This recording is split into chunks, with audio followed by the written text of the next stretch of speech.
નમસ્કાર, આપ જોઈ રહ્યા છો નેશન પ્લસ ન્યૂઝ. હું છું આપની સાથે વિભિક્ષા પરમાર. છોટાઉદેપુર જિલ્લામાં છેલ્લા 2 દિવસથી વરસી રહેલા સાર્વત્રિક વરસાદને કારણે ચારે તરફ જળબંબાકારની સ્થિતિ સાથે ખુશાલીનો માહોલ જોવા મળી રહ્યો છે. બોડેલી પાસે આવેલી લોકમાતા ઓરસંગ નદી 2 કાંઠે વહેતી થઈ છે, જ્યારે જોજવા પાસે આવેલો ઐતિહાસિક આડબંધ ઓવરફ્લો થતા અત્યંત મનોરમ દ્રશ્યો સર્જાયા છે. છોટાઉદેપુર જિલ્લામાં મેઘરાજાની મહેરબાનીથી પ્રકૃતિ ખીલી ઉઠી છે. ઉપરવાસમાં પડેલા સારા વરસાદને પગલે બોડેલી પંથકની જીવાદોરી સમાન ઓરસંગ નદીમાં ઘોડાપુર જેવા દ્રશ્યો સર્જાયા છે. જોજવા ખાતે આવેલો આડબંધ સંપૂર્ણ ભરાઈને ઓવરફ્લો થઈ જતા પાણીની સફેદ ચાદર જેવા આહલાદક દ્રશ્યો જોવા મળી રહ્યા છે.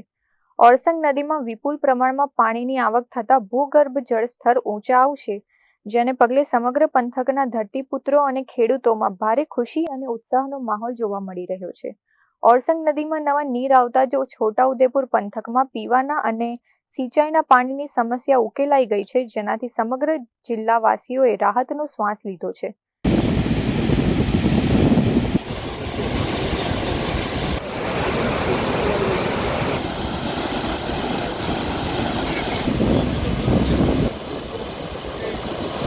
Rehan Patel, Nation Plus News, Chhotaudepur. સમાચારોના સતત અપડેટ મેળવવા માટે અમારી નેશન પ્લસ ન્યૂઝની યુટ્યુબ ચેનલને સબસ્ક્રાઇબ કરો, બેલ આઇકન દબાવો અને જોડાયેલા રહો ફેસબુક, ઇન્સ્ટાગ્રામ અને ટ્વિટર પર.